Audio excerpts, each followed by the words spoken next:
This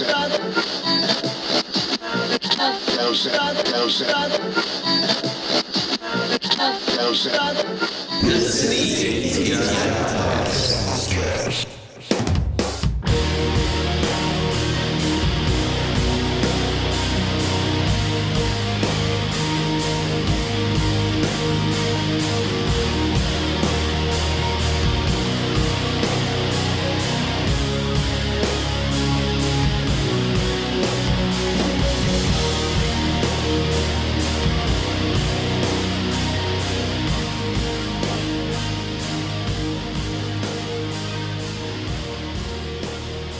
Alrighty, folks, welcome back to the ATI Podcast. We are live on Twitch right now. We've got Brad Sexton with us, our guest this week. Josh and Barrett here as normal. How you doing, Brad? I'm doing good, guys. How are you? We're doing fantastic. We're happy to have you here.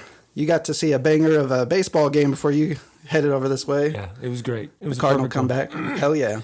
Rescheduled from yesterday, and it was awesome. It was a good game. Very exciting. Hell yeah. Yeah, you can't beat the type of game that you got to see. You know, you definitely get your money's worth whenever you go to those type of games. 4-3 final against the Cubs. It's always even sweeter when we beat the Cubs. And sitting by a bunch of Cubs fans. Oh, were you? Oh, yeah. Yeah. Josh and I got really cheap bleacher seats one time. It was like $6 a piece. We drove up and we were playing the Cubs because we wanted to see play the Cubs. It was one of those days. It was like 101 out. We were just like sitting there pouring sweat and just nothing but Cubs fans around us. And we were just slaughtering them. It was horrific. And we were just low key talking shit the whole time. Yeah, well, there was one drunk Cardinals guy there that was just like, obnoxious. Fuck the Cubs, like screaming in their ear and shit. Like there was a few Cubs fans like 2 rows in front of us, dude. And this guy was relentless the entire game, dude. Just the whole game giving them shit, dude. That totally happened today. A couple younger gentlemen were sitting like 3 rows down, and they were just going off the chain loud and unfortunately curse words. So the people in front of them finally got up and told them to be quiet. It was a bit of a scene, and then they went and told like security. Security came down and checked their tickets, and lo and behold, they were in like 240, not even close to where they were actually sitting. Right. So they got booted out of there. Yeah. That's kind of how it's all it's it's nice to have fun at the game, but like you control yourself, you know what I mean? Yeah. Especially if you're going to sit in wrong seats. Yeah. You know? No shit. Right. Like know your place. Low key. Right. It was fun. You can always have fun and not at other people's expense as well, you know. Yeah. Just like the obnoxious shit I've never really been into. Yeah. I wanted to actually kind of kick the conversation off talking about how I first met Brad, and really kind of like in a more personable way. It was really through the Dress for a Funeral guys, because I went to middle school with Ford before he moved, and Ford's Uncle John and Brad, they were all in the band together, and then I eventually became pretty good friends with Joey as well. So, and then Brandon, of course, Brandon was in the band too, and Josh and I got to be really good friends with Brandon, especially whenever Josh and I moved in together, and we'd have a lot of parties and shit like that. So Brandon was typically at that stuff. So that's kind of my first, I guess, recollection. I want to say like maybe the first Dress for a Funeral show I saw was at the Rock House. May have played with like Auburn Serene and or Breed Love, but it was back when Kevin had it. Yeah. Wow. So that was like 05, I want to say. Somewhere close to that. Had to be. Sounds right. Right out of high school. And I just remember like the first impression of you playing the drums. I was just like, who the fuck is this guy? Because, I'd seen other people play the drums around in the area, and I thought, okay, well, maybe I can hang with them. And then Brad gets up there, and I'm just like, who the fuck? Jesus Christ. What am I even supposed to do after that? You know what I mean? Yeah. How can I play after this guy? He's so ugly. He's smoking them. But, so, like, always attracted to your drumming. And then, like, I don't know, it wasn't much longer after that. I feel like Kyle ended up joining the band on drums instead, and you went on to do other things. So, like, kind of always had tabs on what you were doing, like, musically and stuff, but there was a lot of cool shit that you had opportunities to do, like, play for Calico System on tour, right? That was dope. Yeah. That was a good time. I remember that, and we came out, I think Josh and I went out and saw you guys whenever you played. Well, they used to have shows up in Park Hills all the time at the place behind, well, it was Rosner's. Yeah, I was going to say it was what was they called that, the hall or something? The banquet hall or something? Something to that effect. They used to have shows there all the time, but they got a lot of problems like vandalism and shit, and they stopped doing it. But that was like the last show I think that was ever there, was that Calico System show. Yep, and I remember who played Pennies for Allah. They might have played that show. It probably would have been Last Flight Home at that point. Oh, I see. Yeah. No, you're right. It'd been like 06-ish. I think I seen Pennies for Allah there once, and they broke a bass string live, and it like smacked me in the face, and it happened so quick I didn't know what happened. And And then the bassist obviously was like, "Oh, my bass string," and I'm like, "That's what happened? Holy cow! I need to check myself." Yeah, that's crazy, dude. It was quick, and violent. I think the only bass string breaking experiences that I've seen like live, like encountered, was Michael breaking his bass whenever we played a show up in Illinois at a hall. He like went nuts because there was like nobody there, and we played a good show, but he just decided to break his bass, his brand new bass he just bought like a couple weeks before. Yeah, so that was an interesting time for sure. But yeah, so just kind of always kept tabs on what you were doing. And before we even jumped on the call today, we talked about, you know, you've had opportunities just kind of fill in for people too as they've needed it. I know, you know, being a hired gun and being as good as you are, you can basically sit in with anybody at any time and dream something up. Yeah, so thanks, man. Yeah, and it's been fun. And I know that, you know, you went on to do other things as well. So there was, you know, the goddamn rodeo, When Knives Go Skyward. I mean, I might have that chronologically a little backwards, but, you know, it's always been kind of something in that heavier range of things, with a lot of technical drumming and odd meter stuff implemented here and there. So are you still doing like a lot of social media stuff? I know I've been seeing some clips. Yeah, trying to do some solo drum covers. Just play the drums, set up quick. I mean, it's nothing too technical with, you know, microphones, but it's like one mic, a camera, overhead shot, no editing, no sampling, none of that stuff. Hell yeah, good. Real quick. How social media has went with like the reels and stuff like that too. Yep. That's really become helpful to be able to do that in those like short sound bites. Like I know I follow a lot of drummers and just like look at what they do, and they'll even do like little helpful tips with like whether it's rudiments or how to do this fill but slow it down, you know, or odd meter feels or whatever the case is. I love those. I love Yeah. seeing like numbers on the screen telling me what I'm hearing. It's good. It's good stuff. Whenever you started playing drums, like what was your introduction to that? You know, what brought you to the dance, if you will? Yeah. I started on bass guitar, and we played covers. We obviously couldn't write our own stuff, and sat behind the drummer's drum set and immediately felt like a different excitement, and played the drums ever since, but really got into technical stuff once I started learning technical stuff like your Tool, Danny Carey, and Dillinger Escape Plan was a big one for me too. And I heard that and I'm like, okay, this is incredible. I need to learn it. Yeah. Which was not easy. No. And I mean, it's still not easy. And I just took that as like a kick in the ass to try to implement more of that stuff because it was fun to think about while you're playing. Try to stay a step ahead. Sure. Keep me on my toes. Absolutely. Dillinger, that is some serious shit. A lot of odd meter changes and things like that. And things that are in signatures that don't even sound like the signature that it's in. Yeah. I think it's like 43% burns. Like it starts out in like 5/4, but it doesn't seem like 5/4, but it's just all about where they put the rests that make it feel different. Yep. It makes it sound more difficult than what it is, but when you're in lockstep with people that you play with too, and you're tight, it does make it sound more technical. It feels good. It feels really good when you all hit the right spot. So how long have you been playing the drums, would you say? That's a good question. Probably, I want to say 25 years. I started when I was like 11. Okay. 11, 12, and haven't not stopped. I mean, there's been breaks, but yeah, always playing. At least playing something. Still banging them. Still banging them. And I know in the last few years you started up a Dark Orbit, and like whenever you first started doing that stuff, you guys had some really cool t-shirt designs and stuff, and I heard a few of your singles, and I had ordered one of your t-shirts. Now I'm too fat for it. But the dryer shrunk it, man. Yeah, that was the dryer. Yeah, thank you for that excuse. I'll use that in the future. That's every one of my band shirts I've ever purchased. None of them fit me anymore, so now my kids are wearing them, and it's hilarious. Like seeing my kids in Converge shirts is hilarious. Yeah. Yeah, that is hilarious. Yeah, their merch guy was incredible. Still is incredible. He does some really good logo stuff. And yeah, I think I filled in on bass, ironically, for them first when they had a drummer. And then I just kind of took the drummer's seat once he left and been there ever since. Also, they had some good drummers. Jason Ainley drummed for him.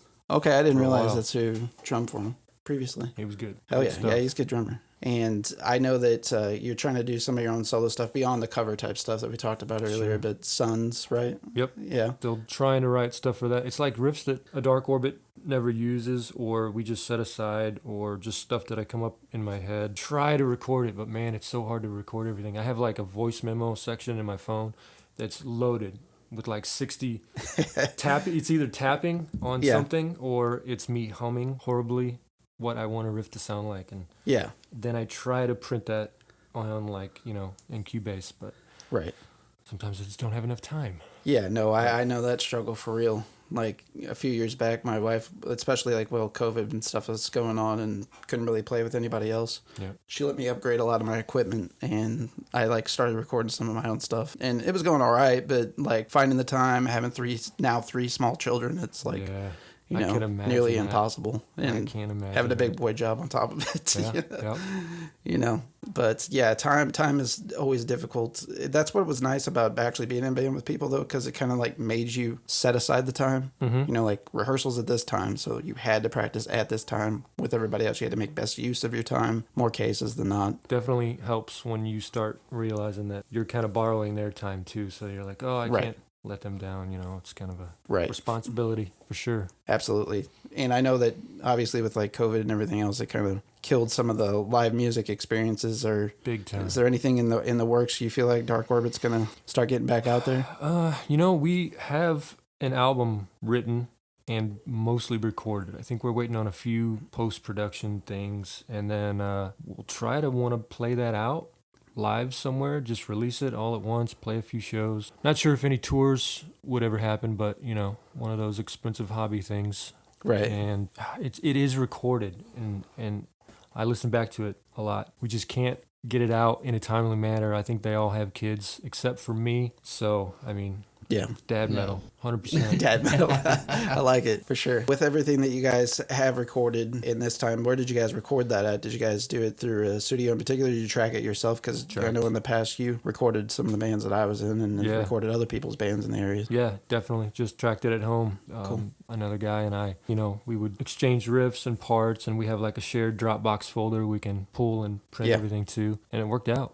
It ended up going pretty well, actually. Yeah, the whole Dropbox experience, we started doing that in recent years too with some people that I've played with, and it's like so helpful. Advancements in technology, especially if you guys are using the same recording program, you can save it to the exact file and everybody can just pick from it, just as long as you're not both in at the same time. Yeah, and he actually got like a Discord, I think, and he was like screen sharing with me in the DAW in like Cubase, which was cool. I've never done that before, and I've never done it since, but it was awesome because I could see what he was doing, printing. I don't think we had it to the point where he could like record something and it would show up in my workstation, but I could at least see what he was doing and editing, and it was awesome. And and that was like a year ago. I can't imagine how it is now. But yeah, I'm sure it's probably even advanced since then. Yeah. And when you hear music that's self-tracked, it's more authentic. You know what I mean? For me, it doesn't sound as produced. You know what I mean? Oh, yeah. You definitely see the talent come through whenever it's self-tracked. You know what I mean? In my opinion, anyway. Yeah, there's always a producer that feels like they need to change a song, which I get. That's their job, but definitely didn't have that. I've always enjoyed the more hands-off experiences. That's why we always liked recording with you. Is you just kind of let us rip, and that was that. Yeah, man. And if we came into some type of issue, we'd ask your opinion or whatever, but pretty much hands-off outside of that. Yeah, that was awesome. And real easygoing too. And I always liked recording live. I've done both track by track and live. The last Minor Giants album that we did track by track, which came out pretty decent still yet, but there's an energy that comes with a live recording if you can do it. The problem that you get into that, do you have enough mics, enough separation of the tracks, all those fun things too. Yeah, live, I think Russian Circles, they might do that, or I know they don't do it. It sounds like they do it because they're, yeah.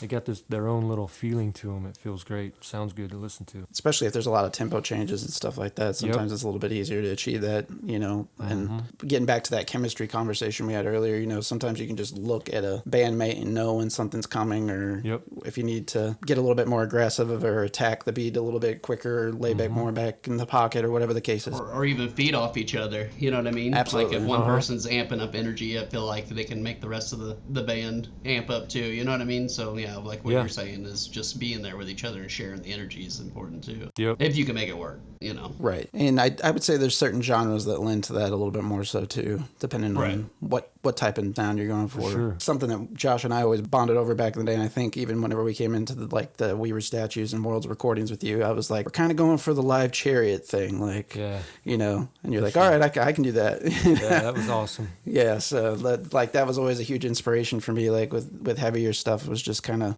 like we wanted to sound what we sound like, on the recording in person. There's a lot of bands that do a lot of trickery, and obviously whenever you go see them in person, you're like, well, what is this versus maybe a track you heard online. Yeah. And that was definitely definitely, I feel like that was kind of rampant on STL Punk back in the day. Like bands would put their singles up and then you would go see them in person or live and you're like, this is not the same thing whatsoever. I mean, you could tell the notation was there or whatever, but it was clearly that, you know, they weren't able to reproduce that in a live setting, I guess is what I'm trying to say. Yep. And yeah, the bad thing about, you know, newer bands, local bands, not a bad thing, but it's just a trait, is that they tend to overproduce their stuff to try to make up for maybe something else that they failed. Yeah.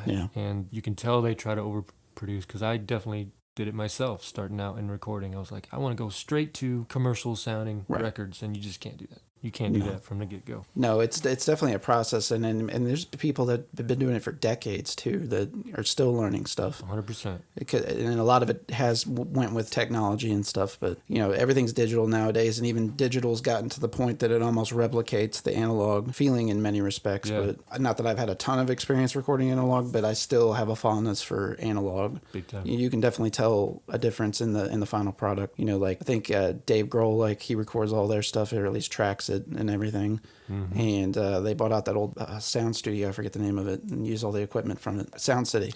Yeah, they did the documentary and shit on that. And it's really cool to actually hear like what it sounds like going in raw. Is that the one in Washington? Seattle? Well, does he own one in Seattle too? He may, but I know that kind of the concept, once they did Sound City, they did a tour, and then they recorded in each city. Seattle was definitely one of those sites that they did that, and they would try to do something from that area that was kind of native to the place, and then like kind of put their spin on it or whatever the case was. And then that's awesome. They did their final session that last week of Letterman. They did a lot of that stuff, but the last episode they did Dave's favorite song. But yeah, they did a lot of that kind of in junction too with Letterman show when he was on his way out. I didn't know that. That's awesome. I need to check all that out. What a great band. Yeah, and they're fantastic. Band. Yeah, they're a band that's has evolved over time as well, though, too, that you can appreciate their different works and the different phases. I know that there's a lot of bands like, I'll just say this like right now, like Metallica is one of those bands that I almost can't stand anything current. Now, their last album I actually did like, but you know, anything that goes from Black Album on, I pretty much don't care for, even though when I was a younger kid, I liked some of the stuff that was coming out in the 90s. But you respect it, but it's not your thing. Right. Yeah. You know, when they did the freaking Mission Impossible Bob Seger cover, that was pretty big when I was in school and stuff. Yeah, but that soundtrack was a big one. Yeah, that's kind of an example of a band that I feel like in some ways hasn't aged well over time and has tried to stick with some other trends or whatever their reasoning for changing their sound over time is. But Foo Fighters is a band that's changed their sound over time and has still produced quality stuff.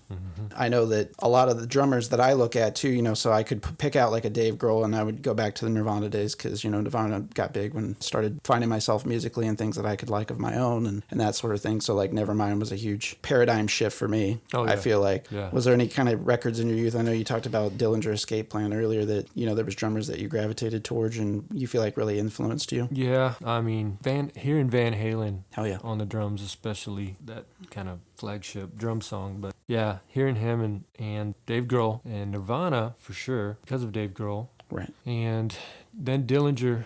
Once I heard Dillinger, it was like, and Meshuggah. Meshuggah's a big one for me too. Once I heard them, I'm Meshuggah, wait, we don't have to follow a certain, you know, layout, like structure and everything. And I'm like, oh my gosh. So it opened up a whole world, and everything got exciting again. Exciting. It was fun. There's an awesome tour going on right now with Meshuggah. It's Converge, Meshuggah, and Full of Hell. Yeah. I wish I could see that so bad, but they're not coming anywhere right now. Close. Chicago. I think September. Torch too is on some of that run. Oh man, which I love Torch.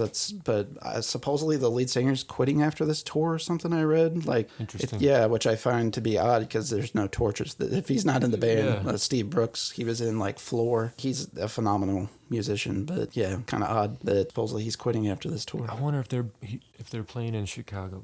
So Meshuggah's tour is coming at the end of September to Chicago, and thinking about going up there, thinking about maybe even taking the train up there. I was getting ready to say that. Like, dude. You know how cool it would be to take the Amtrak from like Arcadia Valley up to Chicago? Yeah, they do a straight shot from Arcadia. Arcadia? No, yep. Really? Yep, you can. Jeez. Yeah, you can board the Amtrak out there. Yep. Nice. They do a straight shot to Chicago. Well, I mean, you might have a stop somewhere briefly. I think strangely enough, they go to Kansas City, then they go up, is what somebody told me. But yeah, you can take Amtrak from Arcadia to Chicago. I know from St. Louis, the train ride is like 5 or 6 hours, maybe. And it's, from what I hear, it's pretty nice. There's like, you know, bar food, bar drinks, and it's a pretty pleasant ride My wife's done it a couple times, so I would love to do it. Yeah, I'd like to take a train ride across the country and Yeah. just kind of see everything, because you know that goes through land that you'll never see in a car. yeah. You know, I would imagine it'd run adjacent to some, like, you know, Native American grounds, you know, reservations and stuff, and just probably right through national parks and things of that ilk. Could be amazing to experience. Yeah, that's transportation back in the day. That It's is the Cool to transportation. see that, yeah. And hopefully we'll get some high-speed rail before long, so that'll minimize yeah. those Or the trips. Hyperloop. That'd be awesome. I think I didn't really listen to Meshuggah myself until like we were recording with you, and I think you were listening to it. And I was like, "Who's this?" And Joey's like, "Oh, that's Meshuggah," and I'm like, "Oh, okay, maybe I need to check them out." And which they're badass. I mean, like if you're a drummer and you like, you know, wild polyrhythm type stuff, like that's definitely something to check out, even if you wouldn't think that you like heavy music normally. Like just all the cool things that they're doing musically, technically, is just a fun listen. Yeah. Some of their stuff is just, I can't figure it out. You know, you'd have to sit there. There's a guy on YouTube that does this. He like makes little notepads and breaks down Meshuggah down, all the way down. He Yeah. breaks it down. But anyway, I think he does a thing called like time clock or time punch is his YouTube. But breaking that stuff down, their stuff with numbers is insane. And then the drummer, Thomas, puts like, you know, a 2/4 snare hit over the top of that, and then I'm just like, it blows me away every Yeah, time. there's a guy that I watch on YouTube, Rick Beato. He was kind of a big producer back in the day, yeah. And he did an episode on Meshuggah, like why this song's great. But he's done several different artists that you wouldn't think that he would do, you know, just looking at the guy. But he's done like Slipknot, and he's had like a lot of, I would say, like kind of obscure late 80s, early 90s, even shoegaze bands and things where he's broken down songs. And I think he's a huge resource too. He'll break down time signatures. He'll go track by track. He is a multi-musician artist, much like yourself. And he will actually show you notation, tablature, show you physically what he's playing. As long as there's like not too heavy of copyright stuff that's limiting him, like he'll actually pull it out on the tracks on the screen and show you everything. Dude, imagine how great that would be 20 years ago to have those videos, I know. Man. I wish yeah. like obviously If technology would have been there then. yeah, That's if you had nuts. that or anybody else and they were interested enough, you know, you could really be something today. Big time. You know. Right. I just started watching these videos in the last year or two, you know, like kind of like the quarantine times for sure. I was like really hitting YouTube heavier than I would normally, and really got deep into that guy and found like just the coolest shit, like new pedals for guitar, tricks whenever you're recording. I mean, just everything. This guy, like Rick Beato's insane. He's been in the business for like 40 plus years, and again, covers shit that you wouldn't think, you know, like a Meshuggah. I know like a lot of the formative drummers too, like when I was younger, you know, Dave Grohl was probably one that jumped out to me right away. Alex Van Halen, you brought him up earlier from Van Halen. I would say John Bottom has to be a huge one for me too. Yeah. I would say like I'm a caveman drummer, and the way John Bottom hits his drums with like such force Yes. is just like everything I'm about, Yep. you know. It makes him sound the way he sounds, just hitting it that much harder. And It's Led great. Zeppelin themselves, like notoriously not recording with any metronome whatsoever. So if you would actually, I might have done this on Beato's show one time, but they try to quantize his drums Yep. and put it in time, and it just like changed the song entirely. Like when the levee breaks, it was like unsettling to hear it the way once they changed it, because it's just, he's just so in the pocket and there's like a lot of drag, but that like adds to the sound that is Led Zeppelin that people don't realize that's very unique about them is That there's a drawn tug and out. pull between Bonham and Jimmy Page specifically, and kind of filling that gap is John Paul Jones on bass, and it's fucking insane to see, and there'll never be another band like them. You know, I think that they're perhaps the greatest band of all time, just on sheer raw talent, from a sheer raw talent aspect. I'm sure you could find technical bands for sure, but you know, these guys weren't playing with metronomes. Jimmy Page couldn't really tell you what he was playing, especially back then. He was just jamming, baby. Yeah, like it's just crazy. And the raw vocal, I mean, how can you not mention Robert Plant as a vocalist too? Yeah. But that was definitely awakening for me, especially like once I got into high school. Like another guy that I have to mention that never gets talked about is Mitch Mitchell from Jimi Hendrix Experience. Yeah. He was an awesome fucking drummer. Like I'd watch live videos of him and shit. That's the first time I seen him was on, I think it was on YouTube, but it was like long after, obviously, but it was him. Man, what was it? It wasn't Woodstock, was it?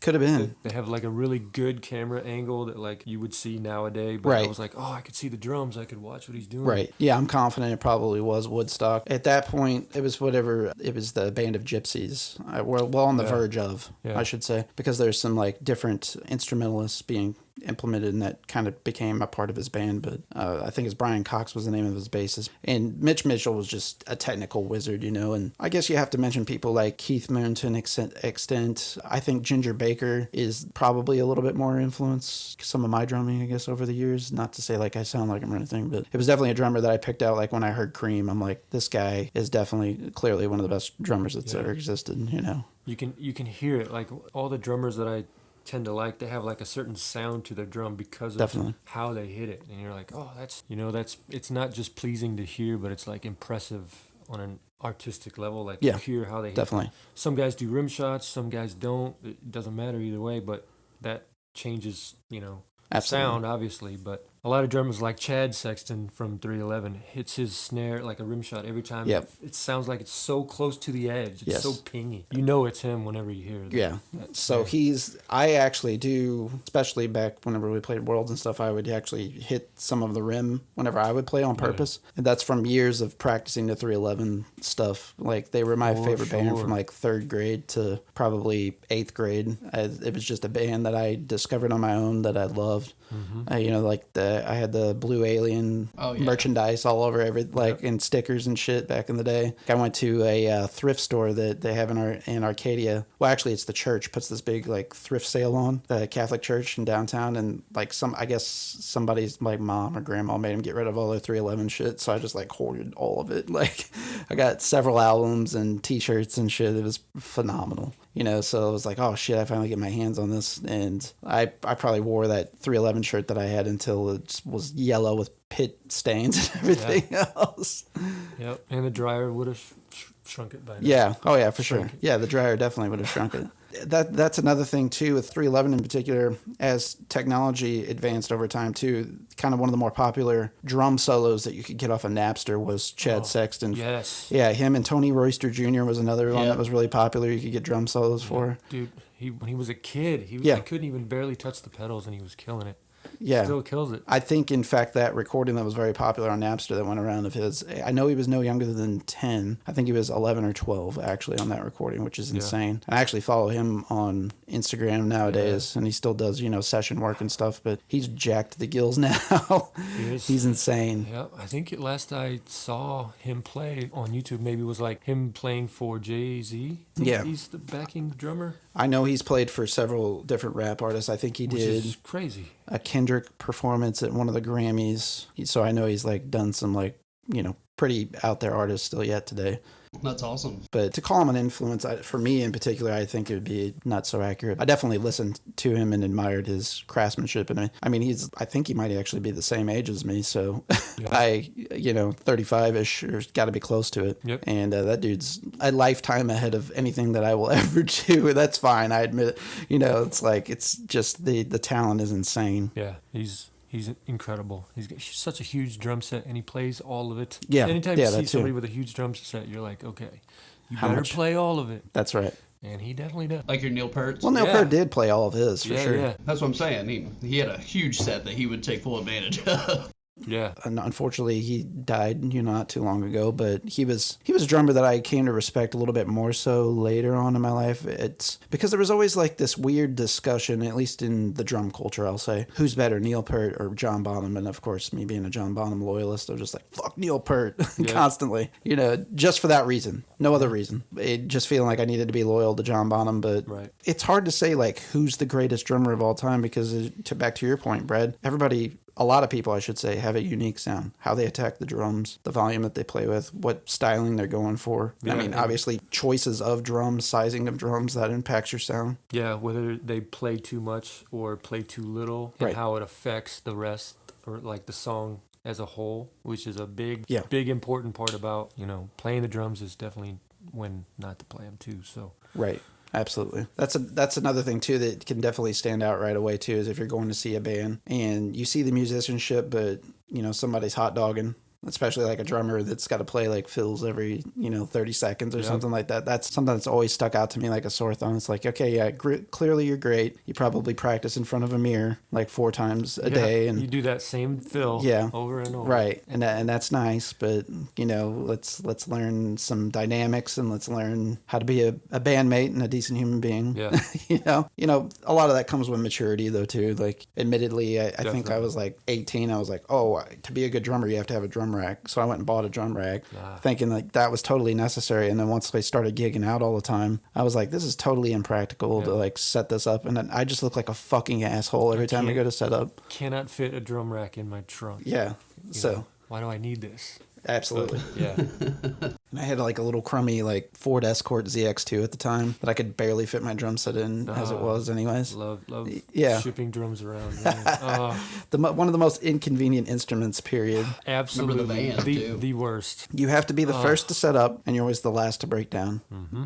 Every show. I saw like a meme, sometimes they get a little silly and monotonous, but I did see a meme where somebody was like set up a drum set and they were sitting behind it, and there was like first one to set up, last one to leave, constantly. The plague of drummers. And I was like, immediately that struck a chord with me. I was like, and then I find myself also helping everybody else unload and load their shit too somehow, because you're set up first. All the cabinets, while the vocalist is just bullshitting with everybody. Yeah, it's strange how it's like a genetic disposition. Drummer, you need to take take time setting your stuff up and then helping everyone else. And you're right. Like, we got to do it. The vocalist though, nope. See, they're always late.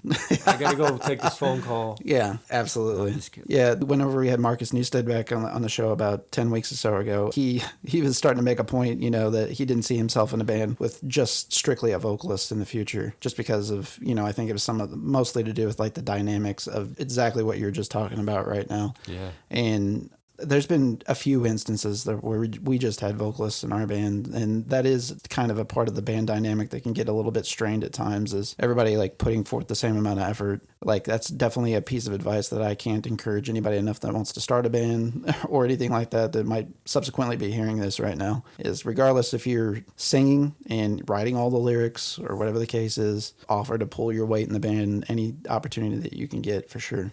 Yeah. It's like a workplace. Exactly.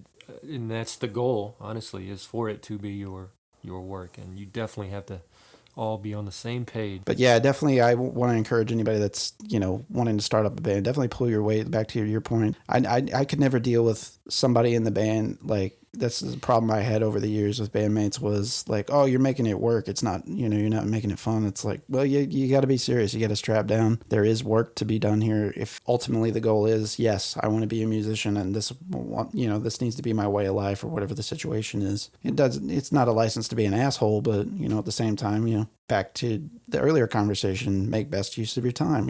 If you're setting the time aside, to have a band practice, make sure everybody's contributing and not wasting everybody's time. And not only that, it's like Brad said, everybody just needs to be on the same page and make sure everybody's getting the same exact thing out of the band. You know what I mean? Like everybody wants the same thing from the band. You know what I mean? Like some people, like you said, they might not take it as a serious thing. It's just like as a weekend gig, and then other people might take it serious, and then obviously you're going to have, conflict. So yeah, you all got to want to put in the same work, and you all got to want the same like end result. Right. Like you all want to write the same type of music.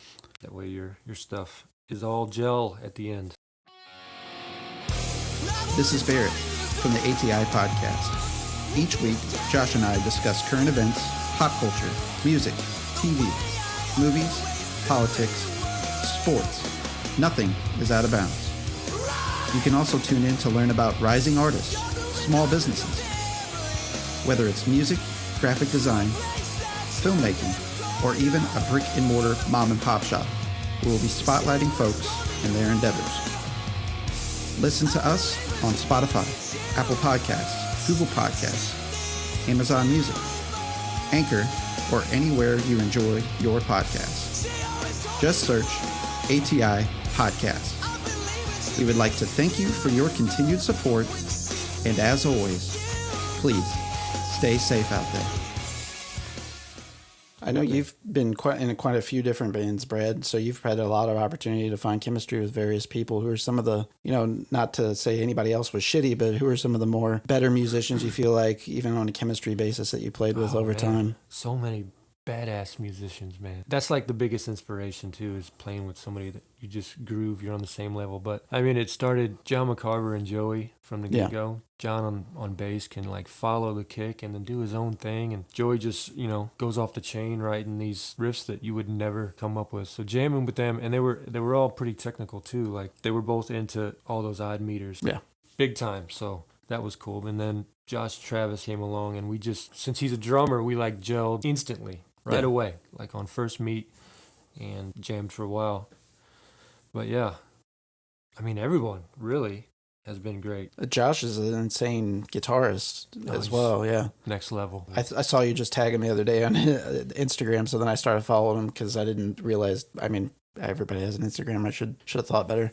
Yeah. But like I knew like back in the day whenever you started playing with him and I heard some of the guitar stuff that he was doing, I was like, man, this guy is fucking nuts. He's so percussive with his riffs. Yes. And that's you can tell he used to be a drummer. I mean, he's still a drummer. He recorded his own drums, live drums on his latest EP. Yeah. But you can tell all of his riffs, you know, have certain palm mutes that drummers feel. It's something like the drummer would do with a kick. Right. Like in that same spot. That was great. Getting to be percussive with a guitarist that was like a better drummer than me. Like he was crazy. Yeah, I didn't know that he was formerly a drummer, but it makes a lot more sense now. Yeah. With some of those riffs and stuff, and how he can, even some of the palm mute stuff that I would notice he would do at times, how in the pocket he would, with just his hand, he would be whenever he would break up some of those riffs and stuff. Makes all the sense in the world now, without question. And I also saw the newer EP that he is recording too. He's teasing some of that on Instagram. Sounds fucking sick. Yeah. For sure. Yep. He's next level. He's up there. So tell us about some of the guys that you're in the band with now, A Dark Orbit.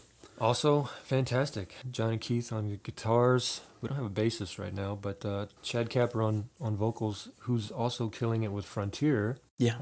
I think they're touring at the moment. But yeah, John and Keith, awesome contrast. John's more the lead guy. Keith is more rhythmic, very percussive too. He was also in a band with Josh. They all were. Actually, but yeah, it's great. It's fun writing with them, and it's super fun playing live with them. Like the energy is crazy in the room, almost too crazy. Definitely some hard hitting stuff live. But yeah, they're all great. It's a pleasure and a privilege to play for all of them because it's just fun. It's all that matters. Yeah, as long as you're having a good time with it, you know what I mean, and doing what you want to do. That's what it's about, you know. Yeah. I know that, you know, before, of course, the pandemic and stuff took place, you guys had opportunities to play. What were some of the better venues that you played at or show experiences? Who else was on the bill and that sort of thing? Dude, honestly, 100%. That show we played in, we got to play in Scotland at UK Tech Fest. Oh shit. Yo, it was awesome. It was a big deal. We had Patrick playing bass for us at the time, and we all got to go over there and meet people that we were kind of already acquaintances with, the guys in Frontier, you know, who also played that festival. But it was a huge stage. It was like the real deal. Here's your set time. Don't go shorter, don't go longer. And so that's a given for me. Scotland Tech Fest, UK Tech Fest. Hell yeah. I didn't realize that you guys toured overseas or played overseas. Just a couple shows. We did that one, and we did Cologne, Germany, which was also awesome. That place is gorgeous. Same feel. This was like in a basement, but so it had like original old school retro feel, like when we used to play local shows. And so that felt good. I think there were more people in that basement that were out in the field at the festival, or at least it felt that way because of how almost claustrophobic it was. But also a good show, good times. Some of my more favorite shows that we've played over the years too, like I'm sure you've had these opportunities in your playing experiences, was like basement shows. Yeah, and apparently there's a badass venue up in St. Louis called the Pink Pit that I haven't been to yet. That our buddy Jason Hebb, who was a few episodes back, told us about. It's kind of a punk place.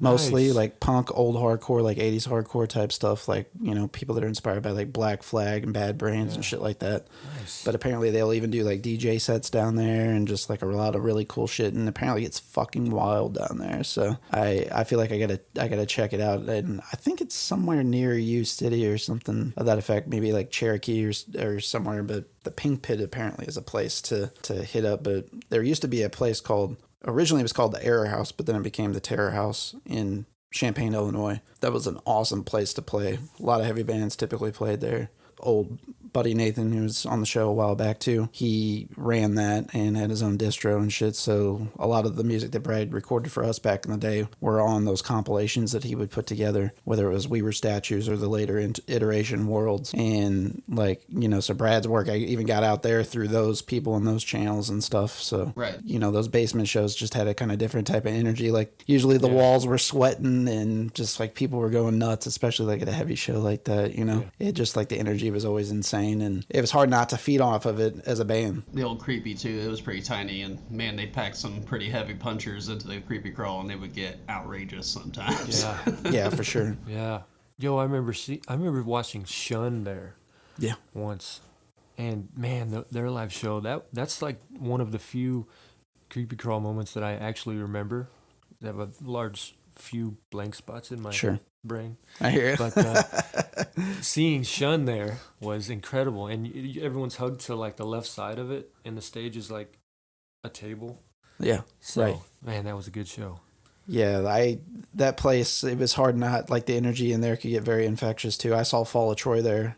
And we seen the Chariot there. And well, we saw them at the second Creepy Crawl. Oh, the new Creepy Crawl. The new. Yeah, that was right. Not exactly the same. Gotcha. Deal, but that one had like the pillars, didn't it? That one had symmetrical pillars, I think. On each side. Yeah. Remember the bass player was like climbing them and sticking his bass through the tiles and swinging his. Stephen Rivas. It was wild. Yeah, it was wild. He was pulling the whole Dillinger move where he got up in the rafters, was hanging upside down, like playing his bass and shit. Josh Scogan was just like crowd surfing constantly, and I think the drummer stabbed his drumstick through the drum head at the time too. Like it was a crazy show. That was one of the better live experiences I had too. But yeah, back to your point, Josh, like the original Creepy Crawl did almost have kind of a basement feel to it because it was so packed in tight. And I want to get back on Shun too. Shun is a band that a lot of people around this area were so influenced by. Like I know like a lot the Last Flight Home guys too. They often talk about Shun. I know Chad and his crew, the Auburn Serene guys, were all into Shun. Like Shun influenced a lot of people and their sound down here in this area in particular. And it was fresh. It was new. Yeah. That ambience and that singing. Yeah. Good Lord, that singing was fantastic. I wonder what they're doing now. I want to say one of the members was in this Pilot-ish band that I booked it at Barbarino's, but I could have him confused with Open Hand. I think you're right, yeah. But yeah, I'm pretty confident because everybody was telling me, oh, this is the guy from Shun. And I was like, okay. But I didn't ever have an opportunity to see Shun myself back in the day. I kind of got into like the quote unquote local scene down here, but Shun did play at Barbarino's too, I think at some point. Yeah. Seems like Shun's last album, according to Bandcamp, was June 4th, 2021. So it's been about a year, a little bit more than a year. Oh shit! I didn't even know that they had anything out. Oh. I need to go check that out then. I hope it is the same band. Yeah. Yeah, that could be another problem. They had a white different members. White disc on that album. It was like a 3. I'm pretty sure this is them. Nice. Hell yeah. Well, we'll have to check them out. Let me get off here. Yeah, sorry to interrupt the podcast there, boys. No, that's awesome. That's pertinent information for sure, man. But yeah, Shun was a band that definitely influenced a lot of bands down here, and I know it like hit the Last Flight Home guys pretty hard, and as well as the Auburn Serene guys, because they got a little ambient with their stuff. Mm-hmm. Whenever they kind of had their second resurgence, Worlds and We Were Statues, we played quite a few shows with them. We played with them up at what used to be 2 Cents Plain was a venue in St. Louis. Briefly, famously, it was the first We Were Statues show, and Joey almost stepped on a petrified dog turd. They had a dog just run around like shitting all over the place in the venue. Oh, God. Yeah, and from what I remember, the sound guy was such a dick there too. Did some of the early We Were Statues practices happen in my mom's living room too, I want to say? Yeah, they did. Yeah, that was me, Joey, and Ridge jamming out in your mom's living room. Yeah, that was the start of all that. Actually, it kind of technically started up at Nature's Cup, so like Nature's Cup apartments. Right. That's right. Yeah, we had like above. With, like, I think Brad had been over there before. Yeah. We used to get fucking wild up there, and we would actually practice in that apartment, which we had no business doing it. But all of our neighbors were like meth heads and shit, so they would not call the cops. So we would just like just go buck wild in there and shit. And it's genius. Yeah, and we started like really that kind of started with us jamming on, oddly enough, a combination of Black Sabbath riffs, Poison the Well versions. I think it just come out at that time, and we were also jamming on May of all bands. Some riffs from May. I still have a ton of May in my library. I'm not ashamed. So those kind of were the starting of those influences. But we were all like obviously heavy into other bands like Sigur Rós, if you will. Like a lot of people classify as kind of like ambient bands and things of that ilk. You know, it's still one of my favorite bands all time. Best live show I've ever been to. Yep. Sigur Rós at the Fox some time ago. I want to say about 7 years ago. Yeah, I'm pretty sure we were at that. Yeah. I've seen some photos from that show, and it looked incredible. So not only are they a fantastic band and tight, but they bring the stage show, but not... It's a visual thing, too. It's so much more than just eargasms. It's such a visual thing, too. Yeah. And then they pair it nicely with the music, you know, with crescendos and things like that, like the lighting. And I think they had like almost like Tesla bulbs, I want to say, like set up all around them at various heights and stuff while they were playing. And I was just like, it was just overwhelming. I cried probably two or three times. And I don't think I've ever done that at a live show ever, even if it was like a farewell show or something like that. You know, like I saw Thursday on their farewell tour, and they're back together now, but I saw Thursday on their farewell tour and I felt like I was on the verge of tears, but it was like way too happy. I don't know. So I couldn't cry about it. Yeah, like happy tears almost. Yeah. But yeah, Sigur Rós is one of those bands that impacted us and definitely was an influence for some of like the more ambient breaks we would have in our songs from time to time and things of that ilk. Is, you know, pivot this back to Brad, are there any bands that you go into writing your stuff now, whether it's SUNDS or a Dark Orbit, and, you know, like inspires you to write something of your own? I would assume Meshuggah is probably in that conversation, but anybody maybe more recent that we haven't talked about? Yeah, it always starts with Meshuggah. I always hear, you know, weird drum beats in my head that always remind me of Meshuggah. But inspirations, I mean, man, I listen to a lot of ambient stuff now, like definitely more than metal, probably more than anything, like Hammock, Sigur Rós, and a lot of that stuff just strangely inspires me to write something heavy. I don't know. It's strange now that I think about it, but it's, you know, hearing that contrast, that ambience, and then you can, in the background, make your head play something, you know, and you hear it over that, like you're writing with the band. So it's like a weird contrast. It's very inspiring. It's probably why I listen to it the most. I never really put it together like that, but I would say that, you know, especially with ambient bands, I know they play like a lot of big angular chords, like open strings, things like that. If you actually play those with distortion and like palm muting stuff or odd meter stuff or, you know, polyrhythms or whatever the case is, or you're doing down tuning, like paired with that sounds gnarly as shit. Honestly. Yeah. So, like, I can definitely, because, like, a big thing that I listen to outside of the bands, you know, some of the bands that you mentioned and that type of stuff is shoegaze is a huge influence on me overall. But a lot of it has to do with, like, more so, like, the pedal usage and where they use it and what effect they use and so on and so forth to achieve a certain feeling. And, like, you know, there's an art in and of itself just with that side of things, too. Yeah. It is, especially you get into, again, Russian circles. Yeah.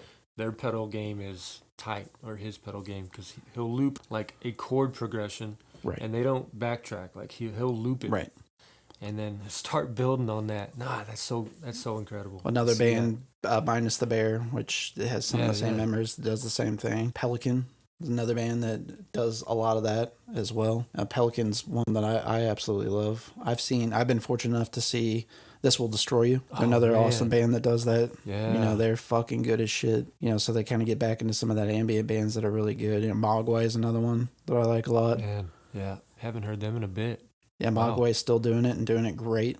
I think they put out an album in the last 2 or 3 years and it was fucking excellent. Nice. Caspian was another one. Caspian did stuff with, I like went on a share tear here recently, a song with the guy from Pianos Become the Teeth. And Pianos Become the Teeth kind of started out about the same time as like Touche Amore and those bands and kind of sounded similar in their earlier music, but they've progressively gotten a little bit more like a lot of ambient influence, and the singer just started straight up singing, which has an amazing singing voice. I guess he was just always self-conscious.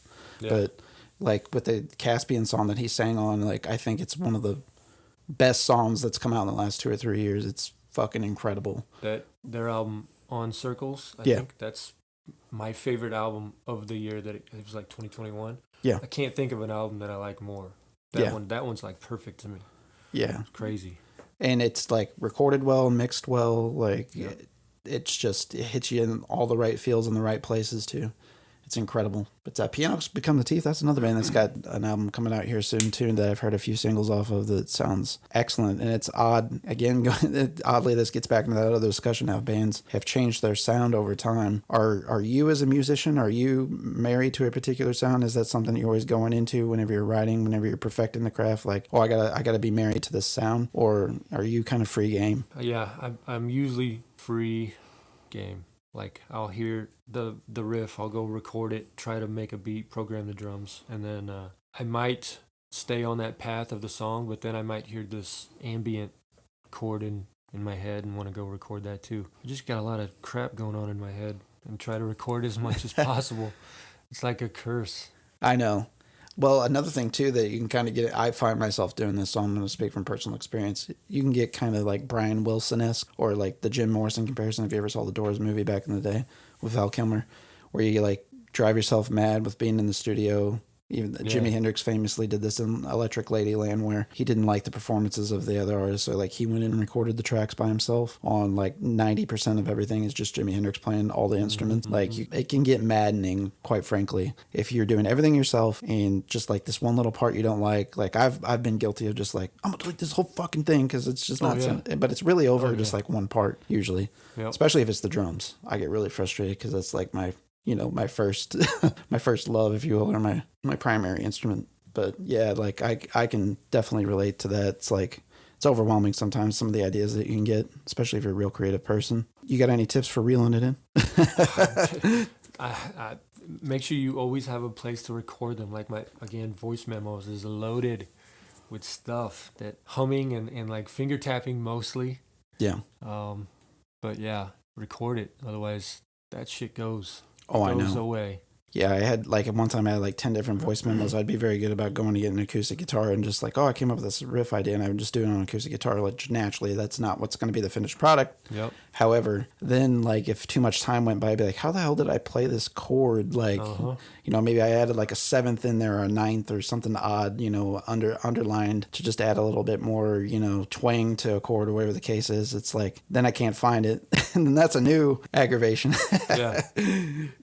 It's a cycle if you don't record it. Even if you do record it, sometimes I never touch that stuff again and it doesn't fit anywhere. It's like its own entity and then you can't match anything to it. And it's a curse. It is a curse. I've also had the occasion of coming back like, why the fuck did I record this? Yeah. Oh my gosh, that reminds me. What is this? We did another podcast. Like we tried to record one in our basement and we got so drunk and listened back, delete immediately. Yeah. We kept telling the same stories over and over again.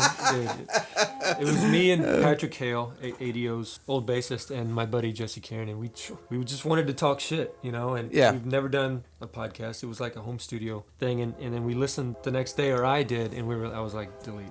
They don't even need to hear this. This is silly. Well, we kind of released some of our older episodes from when we did it back in 2010, and man, some of them I'm like, oh my gosh, I can't believe I said some of the things that I said. So. And I even edit those down. So that's even with just editing. Imagine. It's sometimes like, especially if it's at my own expense, I really don't give a shit what anybody thinks about me. So I'm just like, okay, whatever, And it's not like I'm like trying to say like the most offensive things, but I will say in our younger years for sure, we would say anything to get a rise out of people, like just do the most ridiculous shit. This is just a small example, but not necessarily on that podcast, but the things I do to amuse myself sometimes. My brother and I decided to start a rumor that I knocked some chick up. For what reason, I have no idea. We just thought it'd be funny. It was like, let's see how much this gets around. And so like, oddly enough, people started finding this out, and this chick I had just got done dating at the time got a hold of me like, I heard you're going to be a dad. And I was like, yeah, I am actually. And, well, that's cool. Well, how did that happen? I was like, I don't really feel that you're entitled to know. But it was just like really funny to see people's reactions toward me. So this, oddly enough, came back to bite us in the ass years later. And so whenever I started dating Pam, my now wife, her younger sister says to her, well, what about that kid that he has? Oh. And this is years later. This is like 2 or 3 years later. Wow, and it's still stuck. And it's stuck that long. Like people thought I had some like illegitimate child that I didn't take care of, just because we like let's just start some shit with some people and just see how they react toward it, you know. And it was like about the time like a bunch of people were like teenagers having kids and just, you know, just silly shit. It was just like, let's see what people think if it's me and what they're gonna say about me. And like we just like wanted to fuck with people. Your past self was like, gotcha. Yeah, no doubt. Yeah. And another occasion, my brother and his girlfriend he had lived in with, he came to live with me briefly. I said, hey, I'm going to set your girlfriend's picture as the background of my computer and let's fuck with Ridge and let's make him think that it like pissing you off or whatever. And so Aaron left the room and Ridge came over to hang out with us and I had his girlfriend's picture on my background on my computer and Ridge is like, why do you have that picture on your background? I was like, oh, dude, she's like the most beautiful girl in the world. You didn't know this? And he was like, what? I was like, let's fuck with Aaron, you know. Let's like, and I was like, I'm gonna piss him off. Aaron come in there, and I had my computer, and I was like, hey, what's up? And he's like, oh, nothing.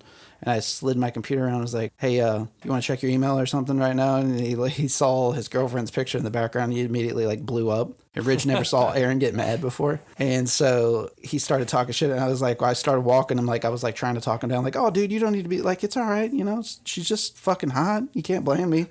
And like, so I would like try to walk it back, but then I would say something like that toward the tail end just to piss him off again. And so, and then we worked it outside. Like it was like a professional wrestling match. Like we went outside and started acting like we were beating the shit out of each other and shit. Ridge was probably like 30 yards from us, thought we were fucking beating the shit out of each other the whole time. And like I had Aaron was like, now bash me into like the siding so I can get like real dramatic and slap the siding. And he bashed me into the siding and was like, you motherfucker, you broke my glasses. And Ridge was like freaking out like, oh. I was like, okay, Ridge is gonna have a fucking panic attack. Let's stop. Oh, dude, that's awesome. But you know, like, you know, shit like that was kind of in our wheelhouse back in the day, so that it translated to the podcast occasionally. You know, we have the fortune of editing that down. Actually, before I went on Chad's podcast, whenever I did a podcast with Chad Winshire recently, who's got the barn thing going. Yeah. And we've promoted them here a few times. But back in the day, I did his podcast, the Chris Sabo Power Hour. And that was like that occasion, like everybody was so drunk and like taking shots. Yeah. And oddly enough, I think this is the same episode that they were going to lance what they thought was a hemorrhoid on Chuck's ass. Oh, my. And yeah, I was there and everybody was taking shots and shit. And like everybody was belligerently drunk, like maybe a quarter of a way into the, and like, you know, there was some green stuff being passed around and this and that, and like everybody was fucking loaded to like 3 sheets to the wind. And then eventually, I think Dwayne, Chad's cousin who was hosting the podcast at the time, he got so drunk that he was like falling off hosting. So eventually I just took the mic and started hosting their own show for him. And I was all fucked up, like trying to give a play-by-play of Chuck's asshole. Oh my God. And before I did this podcast recently, Chad was like, hey, maybe we should release whenever you talked about being on our show, if you still got that episode, which I did, and nice. We'll put, whenever you are on our show, we'll make a super show and we'll put it out in promotion. So I was like, well, you just send me your track and I'll edit it myself because I gotta still find mine and mine probably sounds like shit compared to yours. So I get on there and I start listening and I do not remember any of this shit about lancing the hemorrhoid or whatever they were trying to do with Chuck's asshole. And I start listening to it, dude, and it is so not cool. And like not safe for work. Some random. This is cringy. Yeah, it was like I just messaged Chad back. I was like, Chad, like I don't think this is a good idea. I don't know if you've listened back to this, but it is like unlistenable. Like I cannot, in good faith, I'm just gonna tell you, I cannot put this out. Yeah, it's bad enough that nobody likes their own voice. So right when you start, you know, saying cringy stuff with your own voice. Right. Yeah, like I know I said some shit, but it was just like a room full of like 12 people. It's hanging out with Chad's always a party. It's a good time. Yeah. But like everybody was just fucking bad shit, wasted, yelling stuff from across the room. Like it was like impossible to edit. I was just like, there's no way I can do anything with this. And everything was one track, you know, it wasn't itemized or anything too. It wasn't like you can go cut out the bullshit or anything. Was the surgery successful? Actually, once they got into his asshole, they realized that he did not have a present or apparent hemorrhoid as he thought he did. Oh. It being his own asshole, of course, he didn't really ever see it other than whenever, I guess he got a mirror out. So it was a nurse that was there that we all knew, or they knew, and she did an invasive search and he appeared to be fine. Good So for him. Well, good news. Good for him. Good news. good news for his asshole. Those guys are always a good time. And Auburn Serene was a band back in the day that I really liked. You know, whenever I started playing locally, For sure. they were a band that, you know, Dress for a Funeral, Auburn Serene were definitely two of my favorites. That whenever I saw them, I was like, hey, we don't have to play this. We can play music like that. You know, like this stuff's cool. Like I want to find more music that sounds like this. Because I lived a relatively sheltered life up until I was like 17 or 18 and didn't like even know that there was like shows going on and things like that until I actually played one. I never even went to one to watch one first. And my first experience of a local show was me playing one back in the day. Yeah. So it was like, Where was your first show at? I always get it confused. It was, I'm pretty sure it was at the Rock House because we played a Battle of the Bands. It's when Kevin like, Robinson had it. And I know like several other bands played, I want to say as many as 10. And at the time we were a straight edge hardcore band at Point Blank. I was asked to play bass that I had just learned the bass parts in 2 or 3 days. Michael Jones wanted to play my drums at the show. So not only did I load my bass equipment, and my drums, Michael played drums, which he was primarily a stringed instrument player. He had more business playing bass than I did, and I had more business playing drums than he did. But neither here nor there. But we played and we won the Battle of the Bands like the first time. So it like kind of fucked up my perspective of everything because I was just like, oh, it's just this easy. Like you show up and we're going to be signed soon. And, you know, like I was totally naive and fucking clueless. Here comes you know? the Platinum Records. And then the next show that we played was the first show that I played drums. So then finally we're like, yeah, this is stupid. Let's switch. So then I played at Barbarino's. That was my second show that I ever played. And we played outside and I counted us in and it was supposed to be me and the guitarist at the time that was in the band playing at the same time. And he didn't start when I started and it pissed me off because I felt like it like made me look bad. Again, youth and immaturity. So then like this is recorded somewhere. I slap the snare drum with my drumstick and I just lean over and I look at him and I'm just like, are you fucking serious? Like I was like there in front of everybody. I was like a dick to him. It was Matt Link, Josh. You remember him back in the day? Oh, and, yeah. Nice kid. Nice guy. Great dude. I was a total asshole. I did not need to do that. But there's video footage of me doing this. And we went back and watched it like shortly after and like everybody's like, yeah, man, you're kind of a dick. And I was like, yeah, I know. In the moment. Yeah, You know. yeah, I got stuck in the moment. And if you know Matt, he's such a like quiet, like reserved, you know, nice, soft-spoken guy. So I can just see that. And him and Ridge were our guitarists in that band. Mike played bass, Garrett Gaston on vocals. So that was what that band was. And then eventually that became To My Grave. And then eventually, you know, that kind of broke up. But I always pretty much played with Michael, Ridge, and Jake. And Michael and I were like in jazz band together. That's kind of how we became friends and really started playing music together. So that was my first show. What was your first show like? I think at like middle school, like talent show type Yeah. deal. Again with John and Joey and probably Ford. But yeah, we would do local shows, talent shows. We would never win, of course. But Did you guys all go to Kingston together? Yeah, we all went Okay. to Kingston. I think it was like graduating class of like 50 people, Yeah.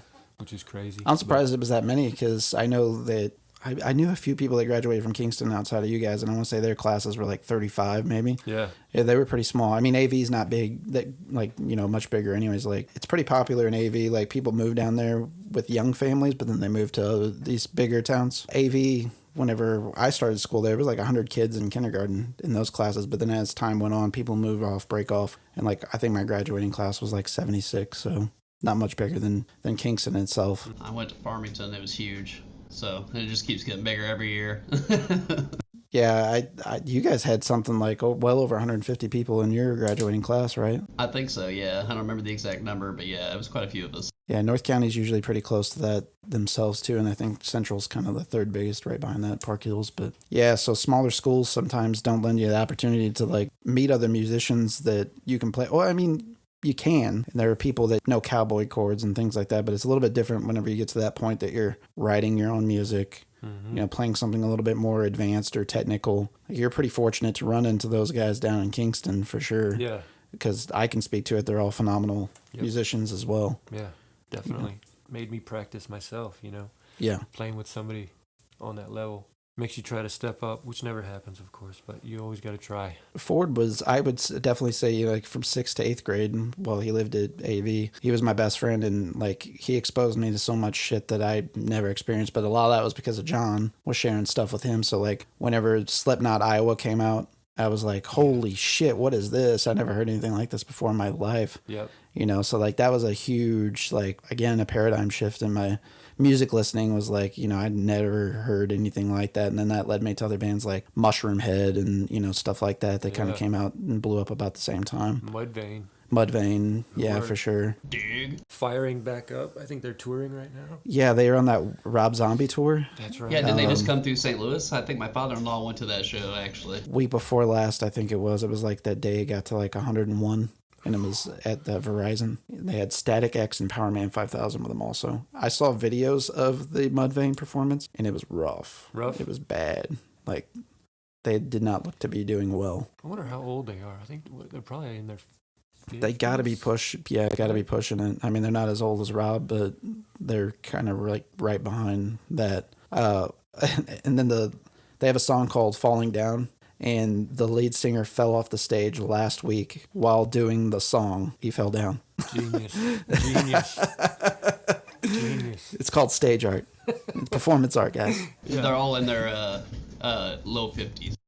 That surprises me a little bit, but I guess it makes sense. But I when it comes to shit like that, you just think about, at least me, my point of reference when I first heard them, and I just assumed how old they were at the time, you know, too. But yeah, they were that was definitely in a heat of bands that I heard at first, and then I started watching things like Headbangers Ball. You know, that was kind of a big exposure. So then I started hearing, you know, like the early iterations of like Norma Jean and bands like that, where their music videos were on there. Converge, Mastodon, Dillinger, you know, all of those bands were on there at the time. Even some like more hardcore bands like Madball and those bands, and Hatebreed were on there too, and eventually Jamie Josta hosted it as well. But you know, like that was a huge influence on me. It was just that show in and of itself, Headbangers Ball.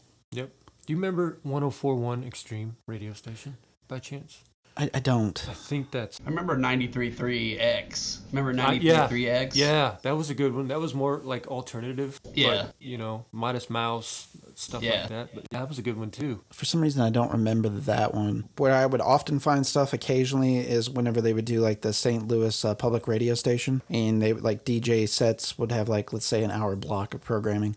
And they could play whatever they want. I mean, they still do it, but I don't listen to it as much. It's KDHX, I think, is the St. Louis affiliate. They would have a block of like music I've never heard before. Like, so I heard shit like, you could go from an hour of listening to shit like Jayhawks and like some like kind of almost jam bandy, almost throwback sound, almost like 50s rock sounding bands. And even those DJs would implement and mix in some of that stuff like the Monkees and Yardbirds into those sets with like more present day stuff. And then you would go from that hour block of programming, and then it would jump over to like an indie show hour or whatever the case is. So that kind of stumbling upon that kind of broadened some of my musical listenings and influences over the time. And then especially as technology advanced and you had that Shazam app and you could, oh, I didn't catch the name of that band or whatever, you know, like that definitely helped, you know, identifying those bands. I want to say that app came out like 2008, 2009, so I was like using it all the time. Anytime I was somewhere and heard something I liked. I love that app. You can still do it with Siri if you have an iPhone. Nice. Yeah. I didn't know that either.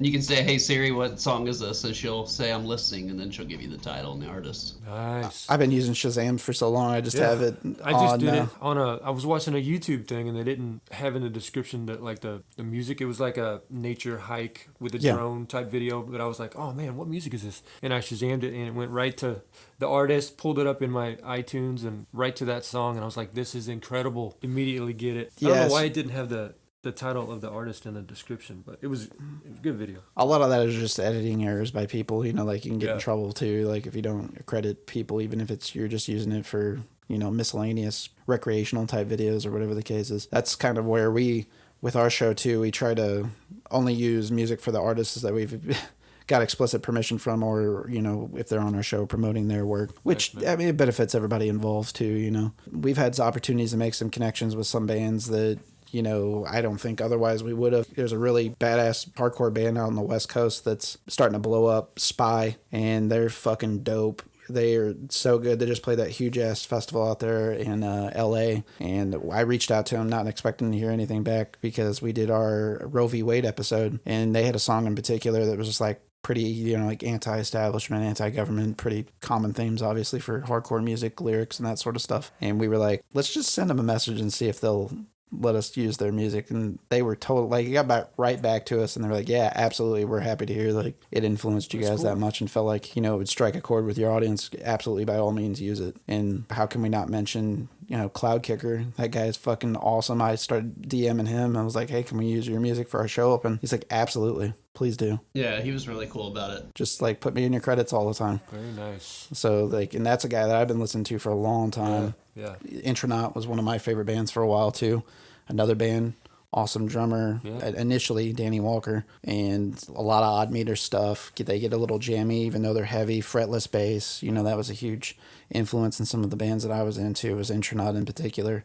He drummed for Cloud Kicker. Actually. Yeah, I was gonna say they did a tour where it was Intronaut and Cloud Kicker, and Intronaut was his backing band and played, which is incredible. They even have a live LP out that you can get of the performance, which I need to get. It's on my wish list on Amazon.